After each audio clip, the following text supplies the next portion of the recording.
Hello, I'm Bernard Hickey from interest.co.nz and welcome to an economic weather report brought to you in association with Bank of New Zealand.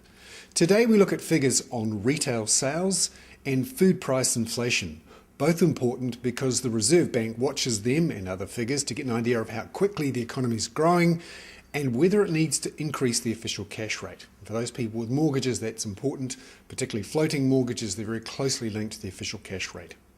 So let's have a look at retail sales figures.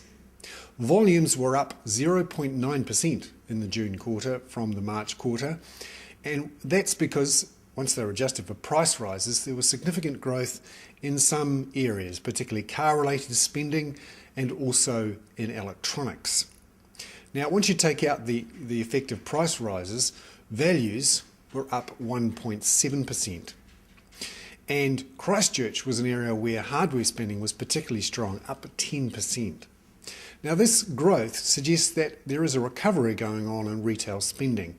And you can see here in this chart that certainly there has been a bounce back after the recession of 2008-2009. Remember, we saw house prices blip up in 2009, particularly when interest rates were cut, and that made people feel a bit happier. March, April, May this year, we've seen house prices blip up again, partly because of the cut in the official cash rate, and that makes people feel a bit happier and go out there and spend a bit more money. The question, though, is has it continued on past the end of the June quarter? The July and August figures we don't have yet. Meanwhile, food price inflation figures were also out, and they showed a 2% rise in July from June. Prices up 7.9% from a year ago. Remember, annual price inflation for food was running at 3.8% as recently as January, so we've seen a significant pickup in food prices. And you can see here in this chart, again, during the recession, prices were pretty flat, but they've picked up again in the last year to 2 years.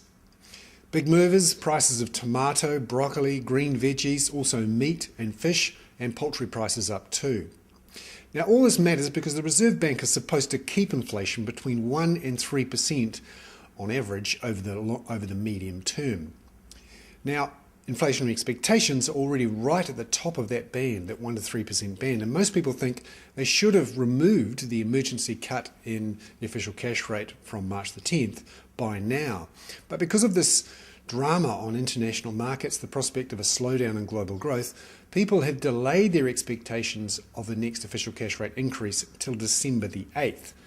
The next chance the Reserve Bank has is on September the 15th. And even up to a few weeks ago, most economists said September the 15th would be the day when the official cash rate would increase. We'll see. Most people still say December the 8th is the time. We'll have to watch what happens in the global picture between now and then. I'm Bernard Hickey. That was a special economic weather report brought to you in association with Bank of New Zealand.